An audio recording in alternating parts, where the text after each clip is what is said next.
what's going on? And welcome to Panels and Pictures, a comic book and comic related media podcast. I am Bobby and I'm here with Justin. Hello. Justin, you just subbed for 12 months.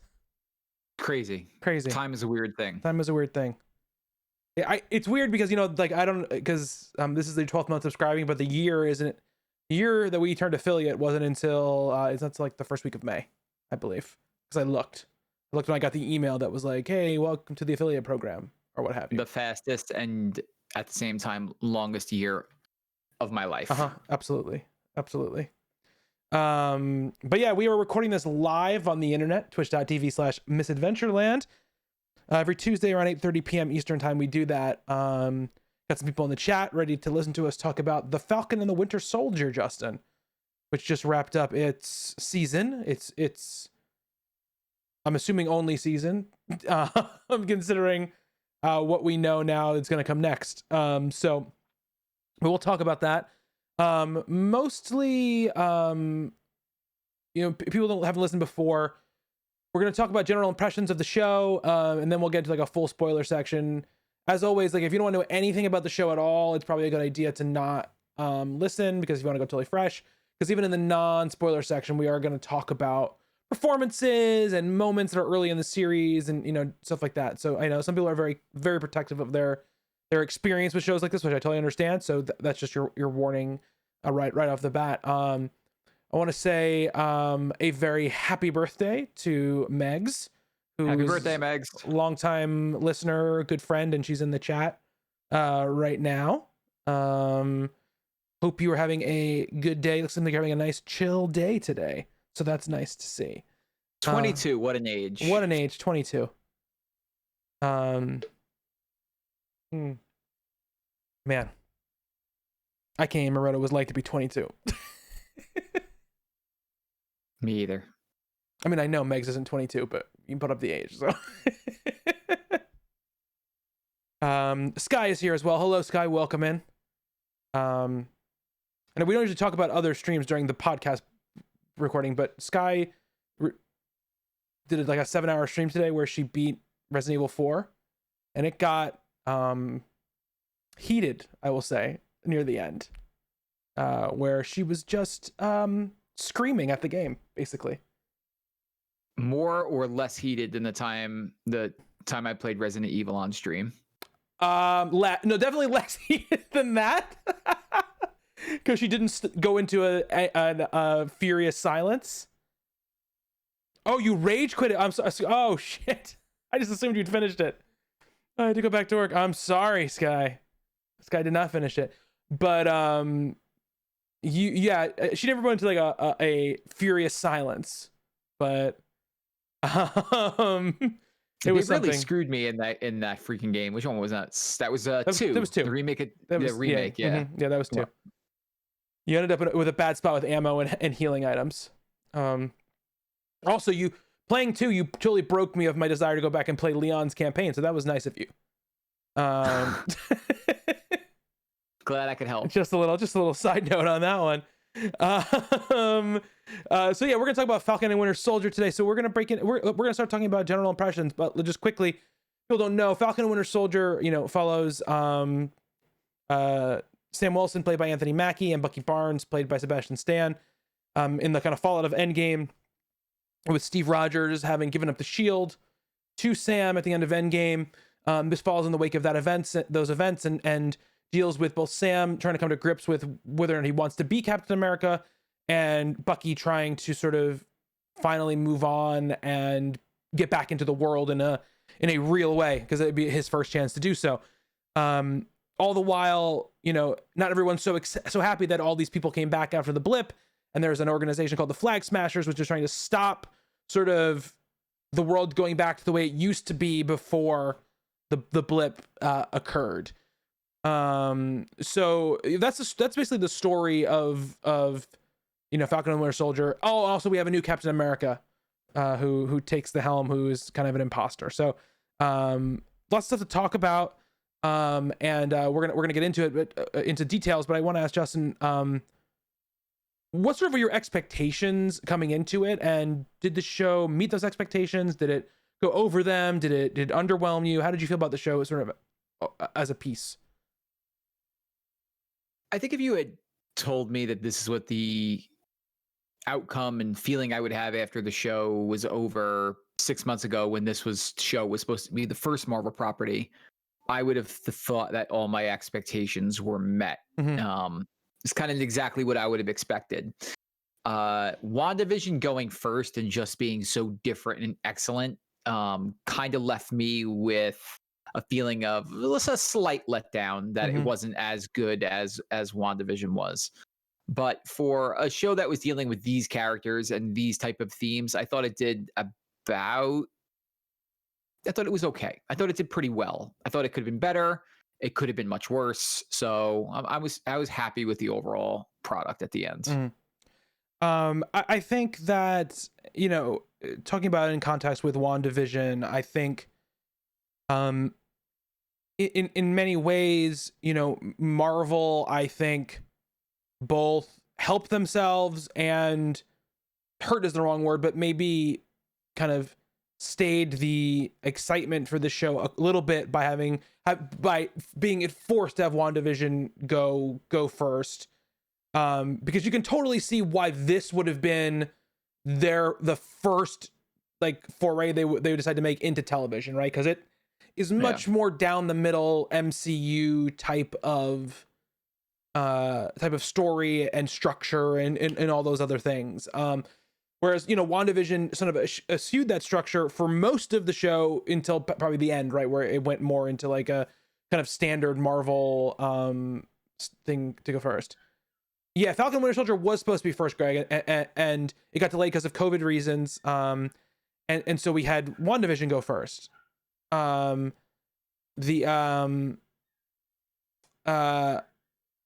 think even so too, I think above what helped WandaVision, I think almost accidentally, was that because of at least with the first 3 episodes or 4 episodes were structured, they were in themselves very episodic, right? They were designed to be almost standalone little vignettes about certain parts of Wanda's personality or parts of her life, with sort of like dips into an overarching narrative. And it wasn't until we got to episode like 4 or whatever that we started to get the sort of overarching story brought into a little bit more. So it felt much more like a property designed to be episodically divided on television, whereas I feel like Falcon and the Winter Soldier felt like a 6-hour movie that they chopped into the 6 parts basically, and not always, like, I think, picking the best places to begin and end each part. You know what I mean? I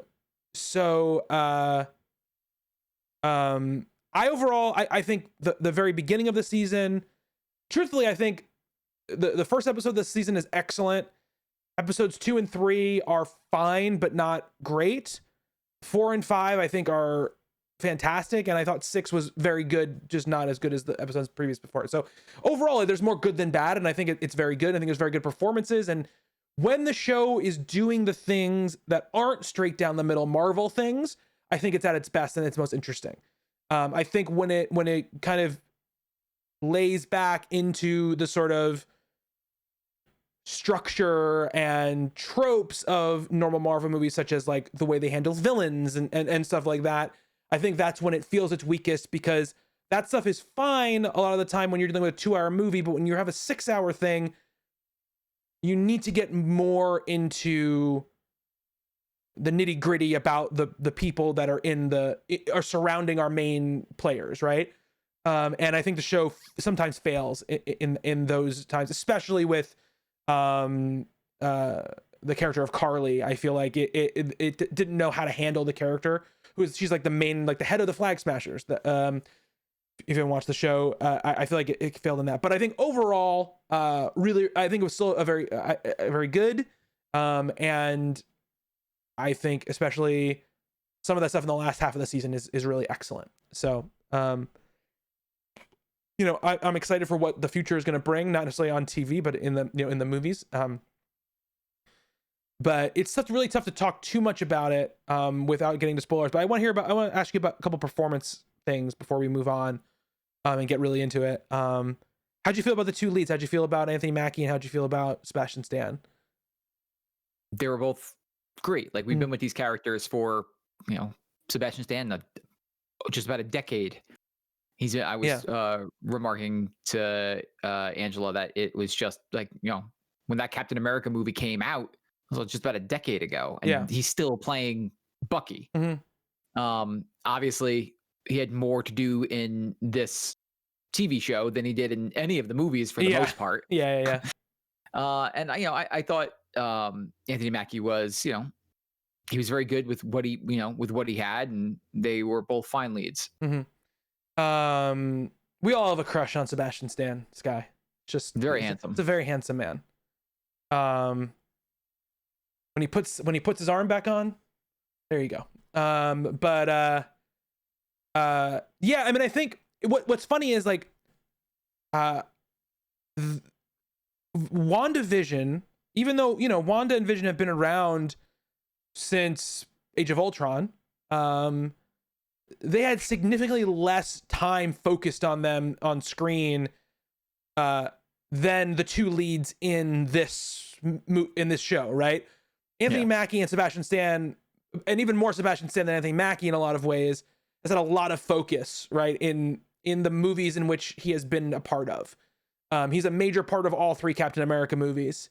And so, but what I liked about this was we got to see for the first time, the sort of like full on like Bucky Barnes character, and not necessarily like this half brainwashed, half okay Winter Soldier sort of character. And that was really great. And I thought that when they dealt with when they dealt with the more difficult aspects of Bucky's like mental state, I think a lot of those times were some of his best moments. I think they did worse with that stuff than they did with handling, the stuff about race and belonging that they had with Anthony Mackie, which I think, especially through the lens of, another character they introduced, I think was the most powerful stuff in the show.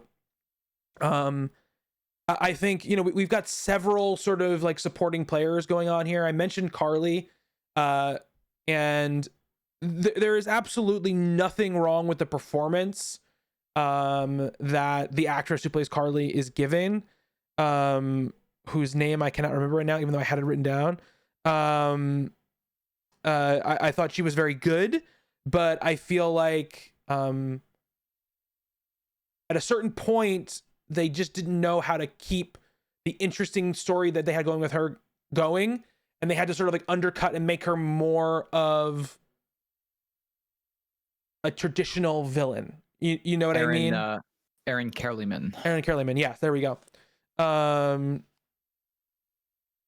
So, for them, there's a moment at the end of one of the episodes where she does something that's sort of like crossing the line, I would say.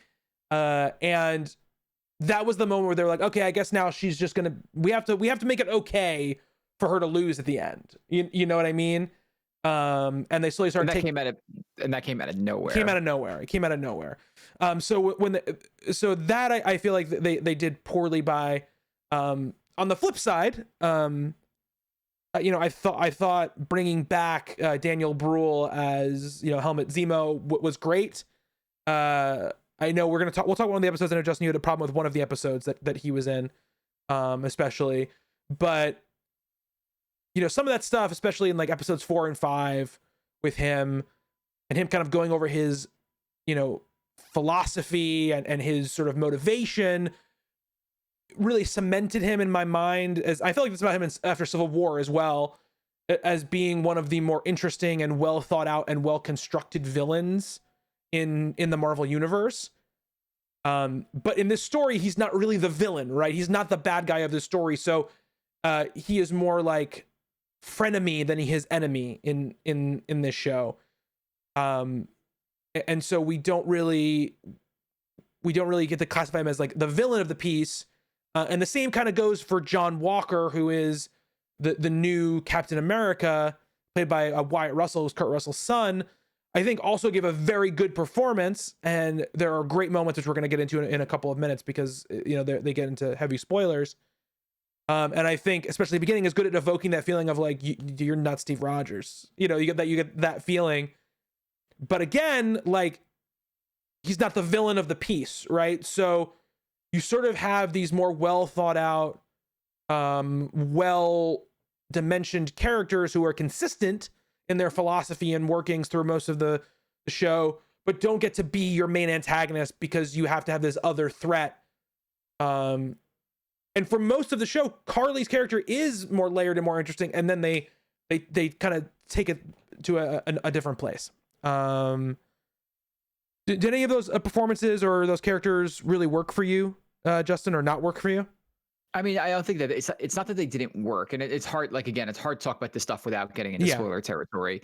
It's just the way their arcs played out kind of just makes me so dizzy in a way that it's hard to look at anything else. I thought Wyatt Russell was actually really good in his performance, but his motivation and the way that his story wraps up leaves you scratching your head a lot, which I think a lot of decisions in the show leave me that way. But again, we'd have to get to spoilers which we are in just a moment. So we'll get into it. Yeah. So let's do that. I mean, that's sort of like our take on, you know, the generalities of the show. I think it's still worth a watch for sure. And I mean, and if you're going to be invested in the Marvel universe going forward, you're probably going to have to watch it because these things are going to have big ramifications going forward. There's especially a couple of characters and a couple of surprises that happen, which I think are going to have big ramifications going forward. But let's talk about it in a more spoiler sense, and let's kind of take the reins off a little bit here. Justin, why don't you tell me some of those one of those head scratching moments so we can talk about it? Let's talk about. We'll go early in the season. I think Zemo's entire. I guess arc in this series is bewildering at best. You know, bringing him in is a fine idea because of the history that he has with A, super soldiers, and B, you know, Bucky is great. Like, you know, that's fine. Bring him in there. But the way that he was portrayed in Civil War and the way he's portrayed early in this season as somebody who's going to break it down on the dance floor, it was just, I think, one of the more jarring things I've ever seen Marvel attempt to do. You and Mark both had this like criticism, and I honestly did not even think about it while I was watching it. I don't understand that at all. To me, it's like you're taking the sinister mastermind of Civil War and then showing what kind of moves he has in a disco. Like it's baffling to me. Like this guy's supposed to be like he carried such weight in Civil War, and it's just like, Joe, check out these moves, and he's almost as like comedic relief. Yeah, but it was in the beginning. It's like a couple of moments. Like it's also been 5 years.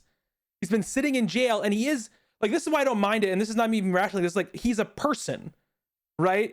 He doesn't have one facet. He is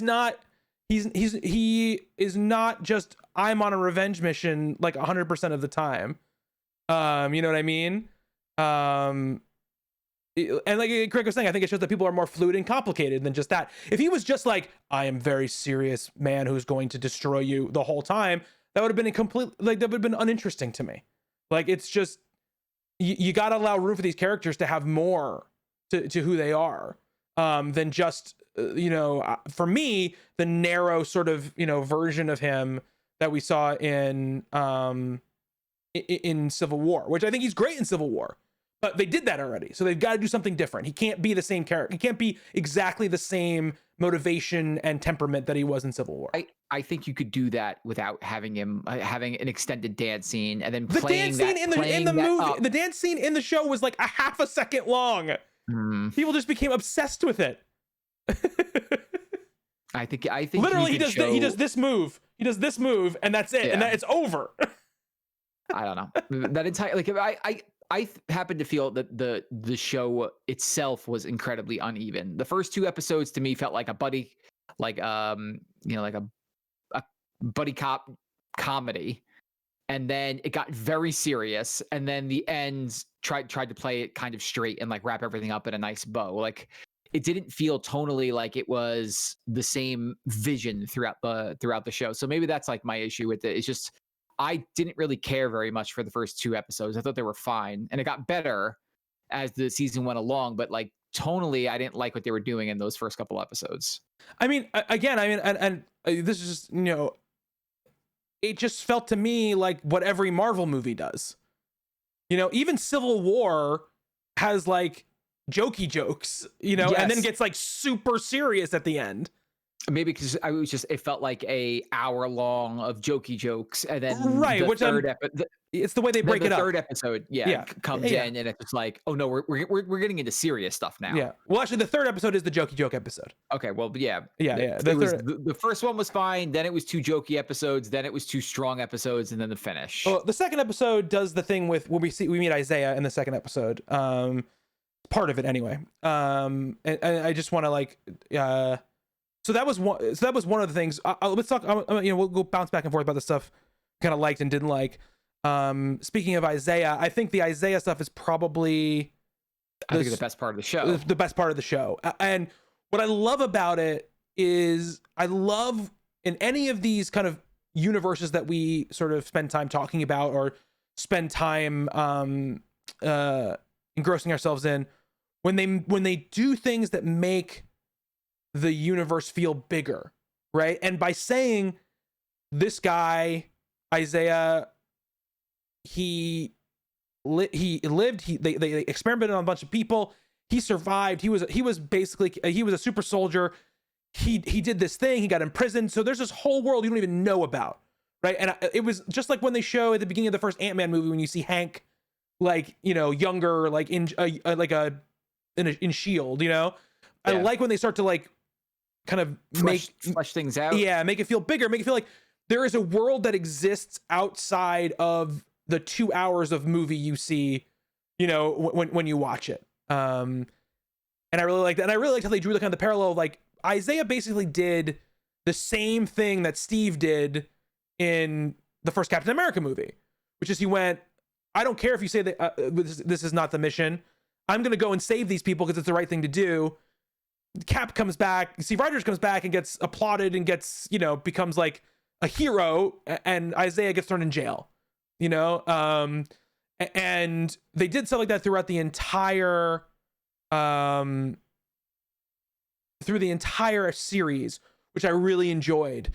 And I thought was that was the stuff that was so good, because that was stuff that wasn't straight down the middle Marvel, and it was the stuff that was much more like felt like it was playing to the medium of television strength, which is you're going to spend a lot more time with these characters. Let's learn more about them. Let's learn more about the world.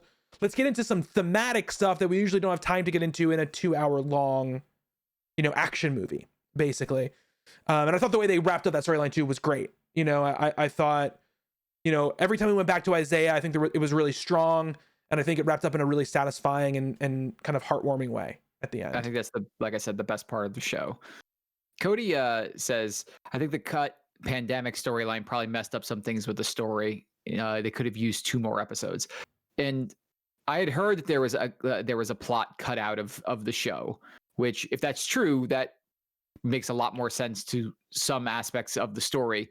But I also agree, this is one of those shows, usually we complain about, with the Netflix TV shows, them being too long. I think this one was too short, because some of the whiplash we get from the characters would have some extended backstory or filler episodes where we could see the changes in these characters happening, would have made all the difference in the world. I mean, I guess for the most part, all of these, at least for the first round of Marvel shows, are 6 hours in total. So and that's all they have, like, the actors contracted for or whatever. Because apparently they're pretty expensive. I could imagine. So yeah, the Isaiah stuff I thought was really, really great. And I think, in parallel, I think Sam's story as well really works for me, because I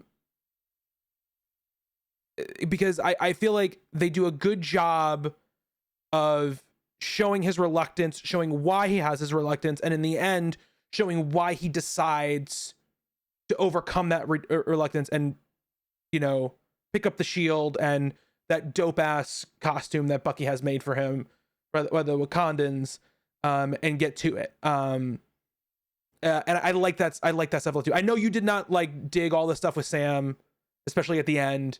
I thought the speech was great. I know you didn't like it. I'll let you say why. But I thought all that stuff really worked for me. And the thing I liked about it was that they didn't try to do. Now look at all the ways Sam is acting like Steve. You know what I mean? Like I was really happy that they didn't do that. Like he didn't do like a I can do this all day line, even though they definitely set it up. You know, they almost mirror exactly the first time Steve says it in the first movie, when Carly like punches him down and he's, and you know, like when Steve puts, you know, the trash can up and gets knocked down. They do almost exactly that same scene, but they don't do it because they're like hinting at it. And I liked that. I liked that a lot. And I thought some of the visuals with him in the suit with the wings and the shield and everything looked really good. Like I thought that like some of that stuff was like really powerful.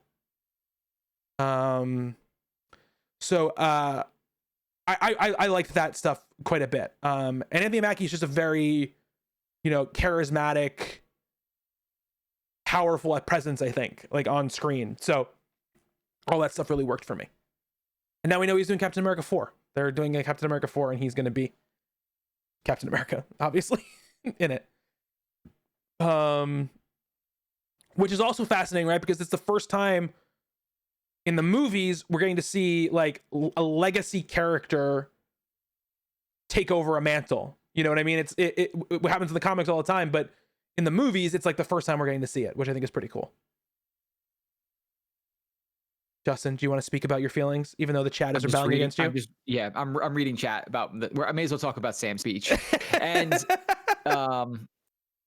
look, the speech itself was fine. I thought that the setting that he gave it in with these senators, it was senators, right? Some of them were, they were the part of this council, that council, like the Global Repatriation Council. Yeah, and it's just like, no one's listening to Sam in that moment. Everyone's just getting in their cars and driving away. Like I just, the way that it was done, I thought like most people would have just walked away at that point and he wouldn't have been able to continue the speech. Like, no, you listen to fucking Captain America. But he's not Captain America at that point. Yeah, like nobody's calling him. He's wearing the fucking Stars and Stripes.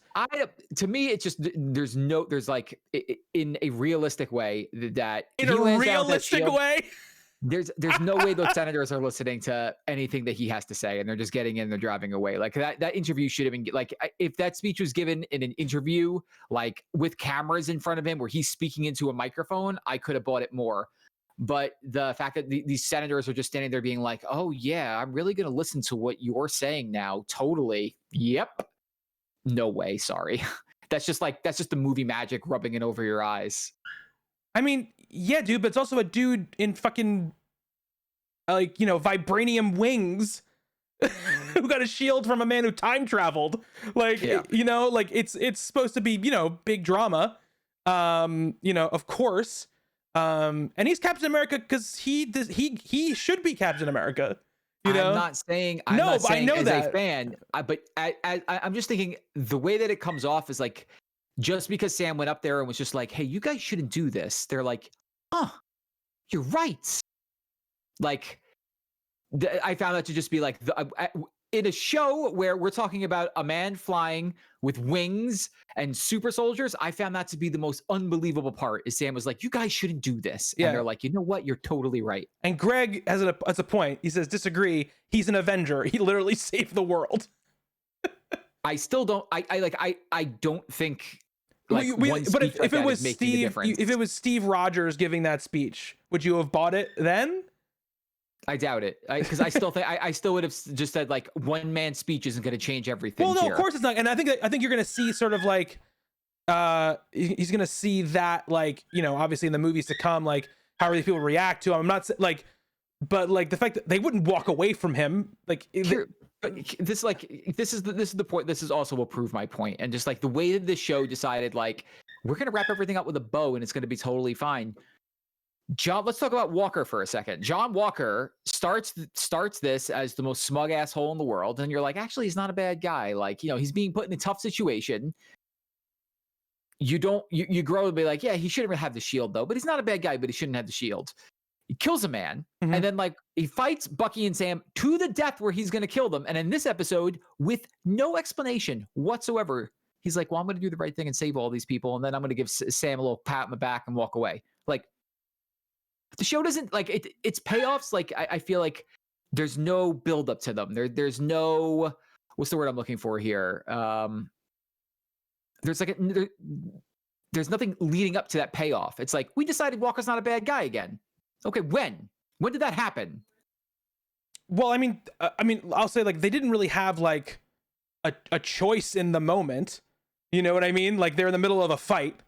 What are they gonna do? Tell him to get away? But I think also, like, I don't know what's gonna happen. Well, obviously, we're not done with John Walker, right? John Walker is going to go forward into the Marvel universe. We're obviously going to see him more. I'm not saying there's no path to redemption for Walker. I'm not saying either. The way that I'm not it saying just that feels either. like, I think the show takes a lot of shortcuts to where it wants to get to. Like, we have these big problems. I don't know what to do with the world. And then Sam gives a speech, and it's like, yeah, we'll think about this. We'll make these changes. Or Walker is a murderer. He's trying to murder the two leads. He turns into like not a bad guy at the end. Why? I don't know. They take out the entire journey of those things. I mean, I think, but the thing I don't agree with is that if Walker wasn't, if Walker wasn't such a bad guy who made a big mistake, right? Thank you so much, Cody, for the 9 months. Oh no, Meg's gifted. Sorry, Megs, thank you so much for gifting a tier 1 sub to Cody. That's their 9th month subscribing and her 9th gifted sub to the channel. So thank you. Meg's gifting subs on her birthday.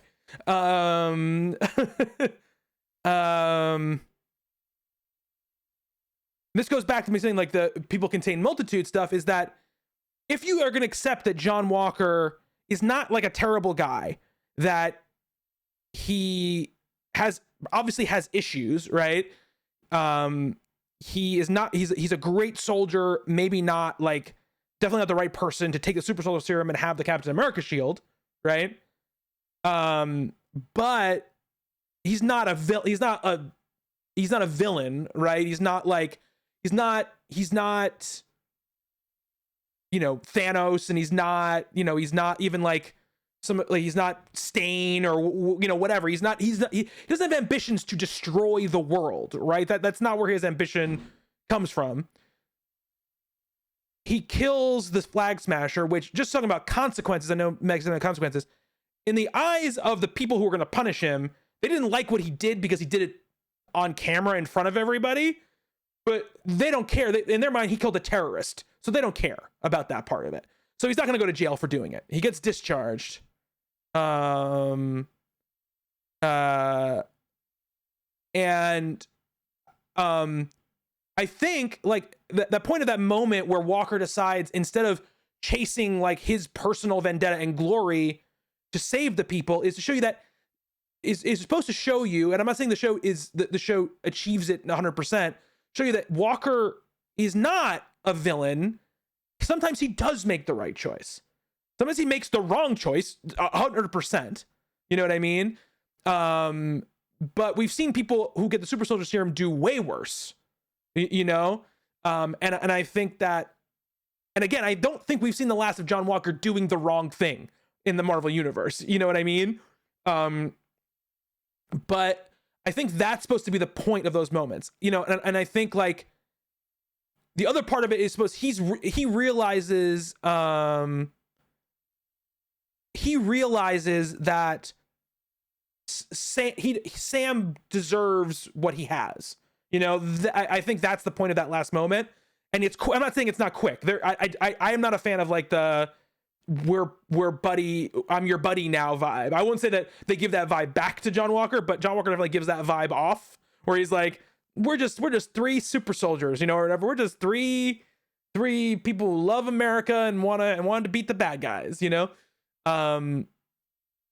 So, but again, this is the problem with going back to what we were talking about before, with the show giving you so many different people who have similar motivations or similar like relations to being a good guy or a bad guy. You don't get to wrap all of them up in a good way. And so you end up wrapping most of them up in sort of like half-hearted ways, I think. And so my point is, like, I don't feel like it's a complete misfire like you do. I don't feel like it is a home run though either. Like we know Walker becomes US agent and is not a bad guy from our knowledge of reading comic books for a very long time.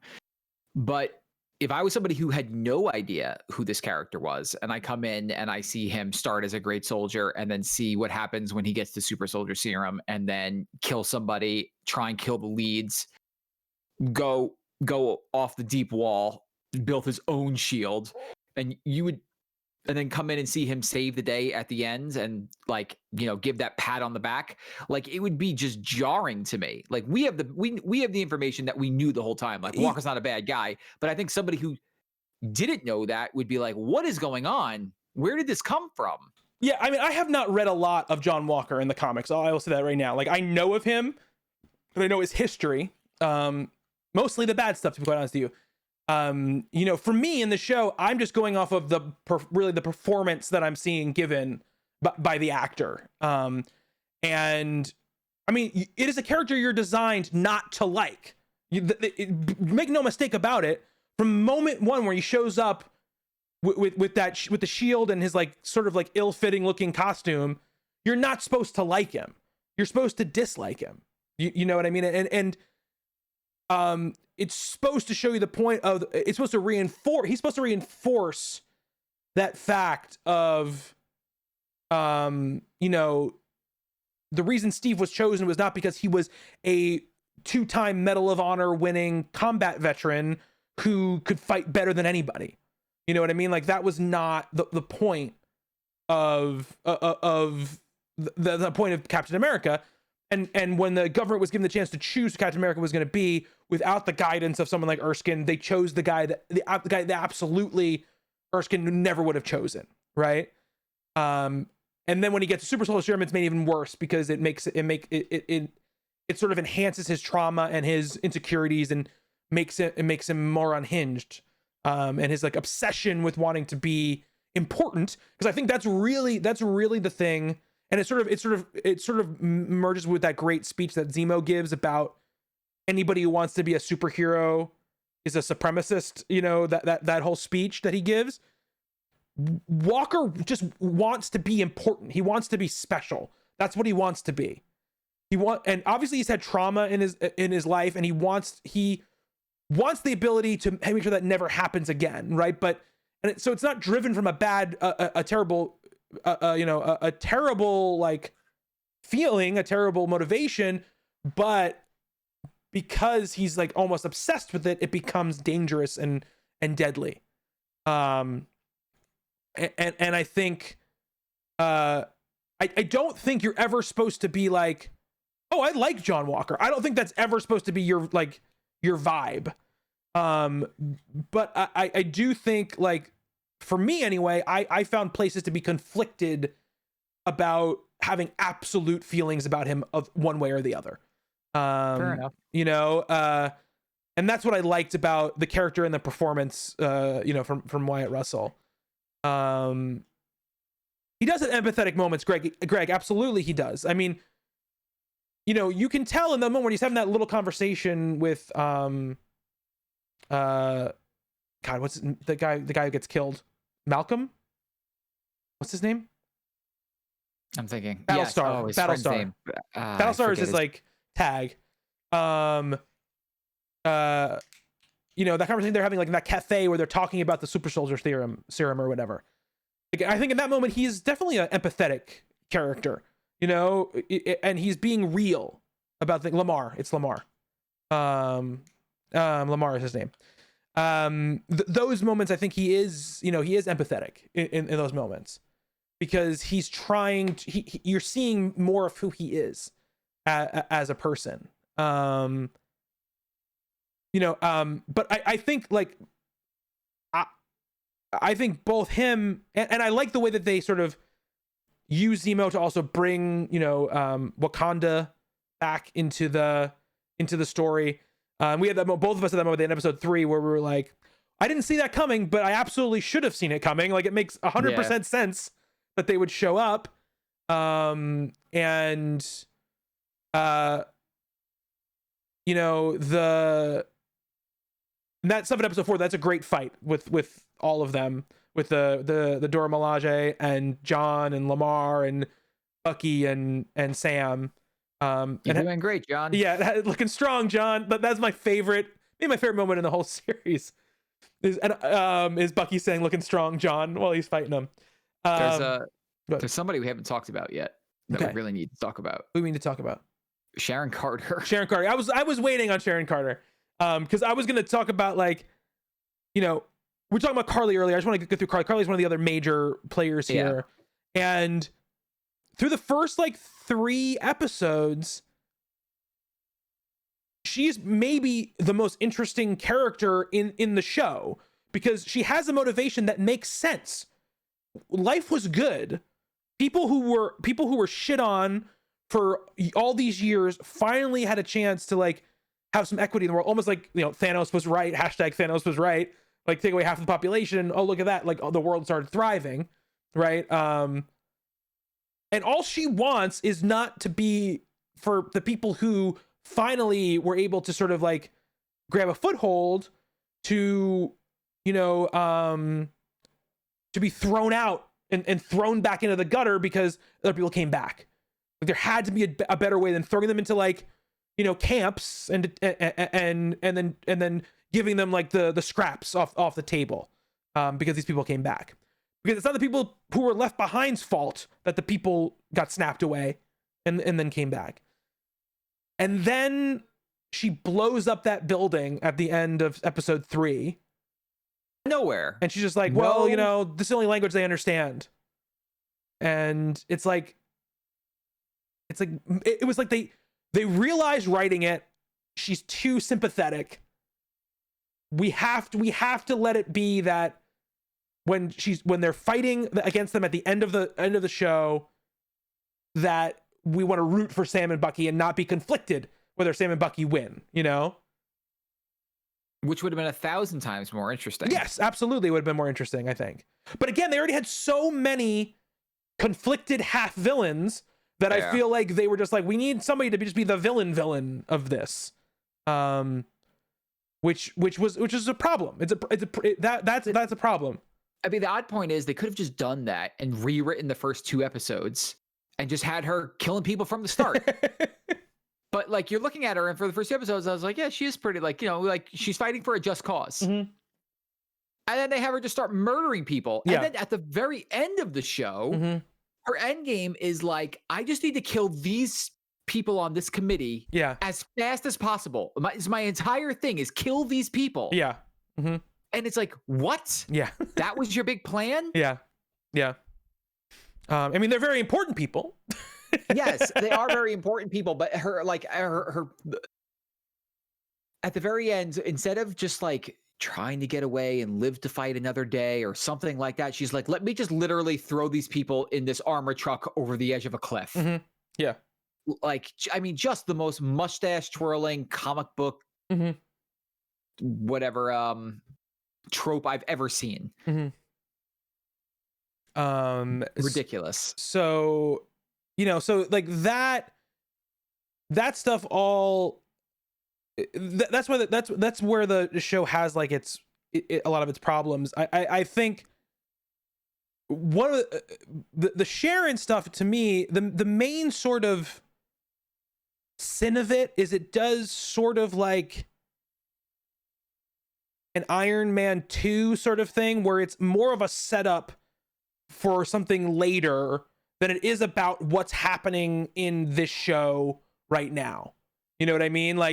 Sharon's whole story, and I don't have any problem with her being the power broker or whatever, It's a better role than being like the niece of the woman who loved Captain America, who now you're also in love with Captain America. Like, it's a better, who's never going to get Captain America. It's a better role than that. You know, it gives you more of a place in the universe than that. But the way they did it,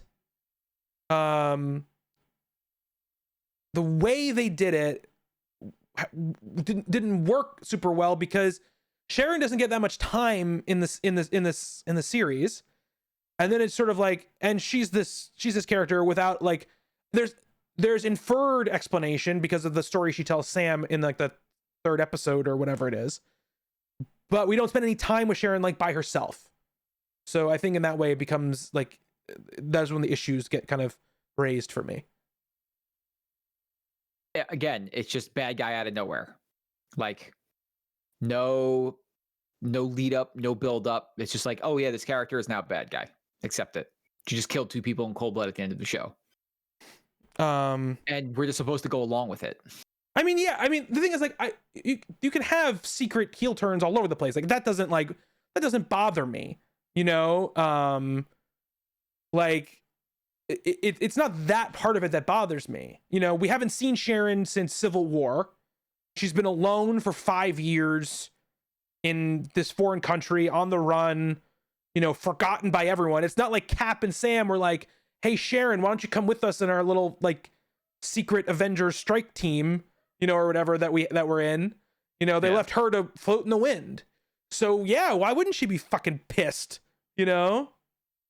It makes sense, but show me it, you know, like, take an extra 5 minutes and show me some of that happening, you know, where you see her get to Madripoor and strike up a deal somewhere and slowly turn into this character. But I think it was supposed to be a big reveal at the ends that she was the power broker. Yeah. When it was pretty much, I thought, inferred the whole season. Yeah. I mean, there wasn't anybody else they didn't offer anybody else up, you know, as a potential for who it could be. I thought they gave it away when they did the whole scene at the shipping docks or whatever. And then like, Sharon has a car that just shows up for her and like a driver and everything, and I'm like, okay, yeah, this doesn't make any sense. Like, I doubt very much just a regular person, an art dealer, would have this type of influence. I mean, yeah, she even said she was doing like shady shit for even at the very beginning when they talked to her. Balui says, I just want a whole series about Isaiah Bradley. I don't think you'll get a whole series about Isaiah Bradley, but I do think we are obviously going to see the Young Avengers at some point. So so you might see a lot more of Elijah Bradley at some point or another. And this show continues to set up all of these things continue to set up the Young Avengers. Oh, that has to be coming at this point. Yeah, it has to be coming. They have placed so many of them like in our view just in these first 2 series, you know. So I you can feel it, you know, coming on the horizon, as well as you probably feel the Thunderbolts coming. Thunderbolts and or Dark Avengers. I don't know what they're going to call them. But I think it's going to happen. Because I think Zemo, I think US Agent, you know, you know, with what's his name coming back for She-Hulk, Tim Roth, like Abomination's coming back. Like, you can definitely see it happening. Yeah, I figured that I just wanted one series about his story. He tells in episode 5 and how much it mirrors Captain America's story, but such a different end. Yeah, Billy, I totally agree with you. Like, I would love, like, that would be an awesome story to see. 100%. I 100% agree with you. So what did you think? What did you think of the big cameo? The Julie Louis-Dreyfus cameo? Yeah. Well, we had heard, right, that there was a big cameo that was going to be in episode 4. Was it 4? No, it's 5. Episode 5 was going to be the big cameo. And I was waiting for it. Like, I wasn't expecting like an X-Man or like an Avenger we hadn't seen or like one of the big Avengers to show up. I wasn't expecting any of that to happen. So the moment she came on screen, I was like, because of the setting and where they were, I was like, is she just playing her character from Veep? Because it was like, it very much felt like in that place. But her ended up being the character she was, I think is pretty cool. Apparently we were supposed to already have seen her in Black Widow. That was already supposed to have happened. And I remember I said this to you. I said, when they delayed Falcon and the Winter Soldier first, after they delayed Black Widow, I was like, there has to be something in Black Widow that is gonna set up something in Falcon and Winter Soldier, and they just are not. That's why they had to push it, because they don't want to give it away. And eventually they just had to do it. I think they were just like, we can't keep delaying it anymore because we have too much stuff to put out. We can't keep pushing stuff off anymore. What did you think of it? I mean, it's interesting, right? Yeah. Like, especially that character plays a lot of different roles. Yes, a lot of different roles. Yes, the comics. Yeah. So what direction is that character going? You know, I think it's interesting that she gives John the costume and has him become U.S. agent. Mm-hmm. So, you know, I guess we'll see what happens in Black Widow and see what side of the fence she's leaning on over there. But yeah, it's that character exists in a lot of gray space. Yeah. So it's interesting. Like, you know, and I mean, look, maybe they're starting to do different things and they're breaking away from the comics. Like, I don't remember Sharon having a heel turn at all in the no, probably not. last 20 years I've been reading her. No, definitely not. Definitely not. So if they're breaking away and like, okay, we have an established universe, we're going to play with it a little bit and change some of the expectations. Look, I'm all for it. It'll keep us all on our toes, which is good. Absolutely. You know, in the comics, people don't know she was like a SHIELD agent who like went undercover in Hydra and then ended up becoming the head of Hydra. So she, and then sort of became sort of bad, but also still sort of good. She's very much like she's portrayed in the show, very morally gray. My instinct is that she's going to be sort of like, you know, slightly nefarious Nick Fury of like this next phase. And she's going to put together whatever they're going to call them, the Thunderbolts or the Dark Avengers. That's what she's going to do. My guess is she's going to do exactly what those teams both did. Because in the wake of Endgame, there really aren't any, the Avengers don't really exist, right? They all kind of went their separate ways. Like there's no team to speak of right now. You know? Well, I wonder about that because in Far From Home, Peter goes up to Mysterio and says, "Welcome to the Avengers."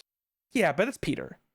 I mean, I'm just saying, like, like we don't know if they've disbanded or if there's a new team or like that part of the universe we don't know about yet. I don't think they're like officially disbanded, but they're obviously not like having meetings, you know, because like Wanda went off and fucking created a whole parallel universe or whatever. And Sam's out on his own and Bucky's out on his, you know, so like there's people out on their own. And I think much like in the comics, they're going to use the Thunderbolts or the Dark Avengers to sort of like try to say like, hey, we have a new team that we're going to control, blah, blah, whatever. And they're going to, you know, obviously do bad shit. And maybe that's the impetus to get like, you know, the Avengers to get themselves back together or whatever. But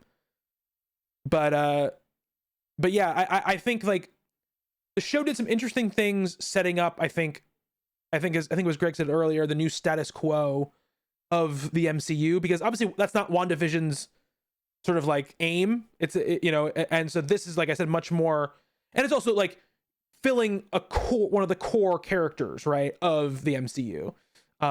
There is now going to be a Captain America. There's going to be the Captain America movie, which was not a guarantee before this. I didn't expect them to say like, we're doing Captain America, whatever they're going to call it. You know what I mean? I don't know what they're going to end up calling it. But I'll be interested to see if they do this with other characters. You know, like, are we going to get like, I know they already announced an Ironheart series, right? The Riri Williams series.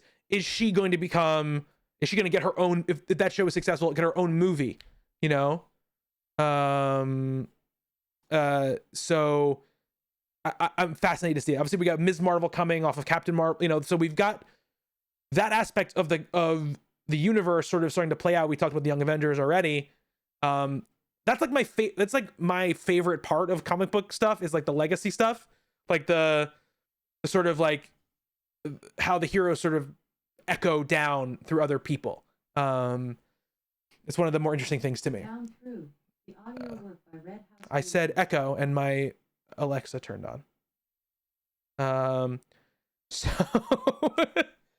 uh, yeah, I mean, look, I still think that episodes 4 and 5 are both really fantastic pieces of television.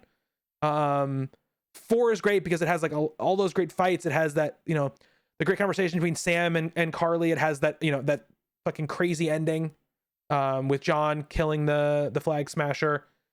But 5 is probably my favorite episode because, and there was a lot of criticism after 5 came out where it was like, oh, well, they just slammed on the story breaks and like spent too much time with the characters. But they needed that. Yes. And I'm like, no, but that's the point. Like, then I said this in a tweet, but it's like, when you're doing it right, your characters are your story. That's what the story is.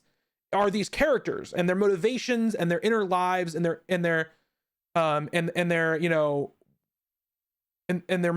all that stuff that makes them. That's what makes your story. And so I thought 5, like across the board for like the characters, I think did a great job. All that stuff with Sam and Bucky, like back at at Sam's home and stuff, I thought was great. It was great to see like the training scene and them sort of like coming to their understanding, with each other, and really for the first time, I think not just being, even though they jokingly say in that episode, oh, we're just guys who know a guy or whatever, they like, we have a mutual friend or whatever, like actually becoming friends and actually becoming like some sort of duo that works together and respects each other and wants to be around each other. Because you see at the end of the finale, right? Because Bucky comes back and goes to that cookout and hits on Sam's sister some more or whatever. Who Sam's sister has the same name as Captain America's mom. Oh, really? Yeah. Yeah. Sarah. I didn't pick up on that. Yeah. But yeah, I loved all that stuff. All that stuff was great. And yeah, I think it was a good, I want to sit down and watch it as like a chunk, as like, I'm not going to watch 6 hours in a row, but watching maybe like 2, like 3 hour chunks or something like that, instead of watching it 1 hour, for 6 weeks. Because I think it's more meant to be, unlike, I think WandaVision works very well split up. I think this works better as a unit. Was there anything else that we failed to speak about? I don't think so. I think we pretty much covered everything. Oh, well, you make a think. Batroc was back. Batroc the Leaper. Oh yeah. He's dead now. He's dead now. He's very dead now. And Zemo killed the other Flag Smashers in that van. Yes. Also, the physics on that shield, man, it's something. It's something. You just gotta accept it. It can't stop a plastic chair though. Batroc throws that plastic chair and the shield's like, I can't do it. I'm just falling now. I felt the show was, Balili says, I felt the show was best when it was talking about race. Absolutely. Yeah. I think 100%. You missed that earlier in our conversation. Yes, 100%. Gamer Master 4YT, thank you so much for the follow. Yeah, I think that, addressing that stuff, I think is vitally important for Marvel, and to really achieve the world outside your window stuff, it has to talk about stuff like that. And it starts with them picking a showrunner, in Spellman, who is a person of color, who can speak to it and fill his writer's room and the people around him, people who also understand the message they're trying to get away. So it's not dumbass white people like me trying to write, like a textbook discussion about race. Justin's kept the insane things to none since you left, Cody. They're just for you. Oh, we didn't talk about Danny Ramirez, the actor's Danny Ramirez. Joaquin is the character's first name. Sam's like helper guy, who is, I guess, the person who takes up the Falcon mantle after Sam in the comics. Torres, really? Joaquin Torres, yes. Yeah. I honestly didn't know that. Come on, Justin. What kind of comic book person are you? I haven't read that much Falcon. So I think similar to what happened here after Sam took up the mantle of Captain America, Joaquin Torres took up the mantle of Falcon. Cool. And you know, they kind of imply it in this because Sam gives him like the broken wings. Yeah. Or whatever. So I think you're absolutely going to see him fix it. And I guarantee you in the next Captain America movie, you're going to see him show up as that character. So a lot of stuff they foreshadowed. And I think we're going to get even more. I think some of this stuff, my feeling is some of the stuff that got foreshadowed or brought up here that seems like it was like out of nowhere. I have a feeling that some of it is going to be sort of explained or sort of enhanced by Black Widow when we finally see Black Widow. But we'll have to wait and see for that. Billy says, I do wonder if Sharon Carter is a Skrull. I thought that exact same thing watching that scene. It's possible. It totally felt like a Skrull thing. Like it totally felt like she was gonna walk out of that building and her face was gonna turn into like, you know, the Talos face or, you know, whatever. It totally felt like a Skrull thing. Is this gonna connect to Black Panther 2? That's what they had. That had been like the rumor. I mean, obviously we've got Wakanda stuff in it. I my honest feeling right now is that when they were shooting the show, they had no idea what Black Panther 2 was going to be, because by the time they were shooting the show, they already knew that most likely you weren't going to get, you know, any more Chadwick. So I don't know what those connections are going to be. I figure if they were going to do Secret Invasion, having Sharon Carter in a position of power, it makes sense. It absolutely does make sense. I don't know how they're going to handle Secret Invasion in this MCU context, because it's not going to be like the comics, because they're not going to have all of those people in the show. You know, they're not doing it as a movie; they're doing it as a show. So I don't know what it's going to look like. But that being said, Sharon is like the perfect level of character to have be that, because they know they can get Emily Van Camp to do more episodes of TV shows. Wonder if we get Fury putting together the Secret Warriors. Oh, it's possible. It's possible. They do. So I know that they've pretty much said that Agents of S.H.I.E.L.D. is like not part of the MCU or whatever anymore, or whatever it is. Yeah.